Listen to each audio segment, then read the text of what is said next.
بسم اللہ الرحمن الرحیم۔ السلام علیکم۔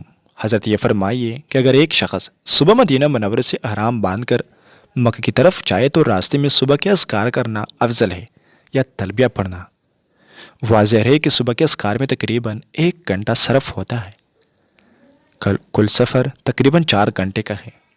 جواب: واضح ہے کہ حرام کی ابتدا میں 1 مرتبہ تلبیہ پڑھنا شرط ہے اور 1 سے زائد مرتبہ تلبیہ پڑھنا مسنون ہے، مگر ہر حال میں اٹھتے بیٹھتے، کھڑے بیٹھے اور چلتے پھرتے غرض ہر حالت میں تلبیہ زیادہ سے زیادہ پڑھنا مستحب ہے، اور تلبیہ کا یہ حکم احرام باندھنے کے وقت سے شروع ہوتا ہے، جو عمرے میں طواف شروع کرنے تک اور حج میں 10ویں ذی الحجہ کو جمرہ عقبہ کی رومی کرنے تک جاری رہتا ہے۔ تلبیہ کے منقول الفاظ یہ ہے: لبیک اللہم لبیک، لبیک لا شریک لبیک، ان الحمد والنعمت لک والملک، لک والملک لا شریک لک۔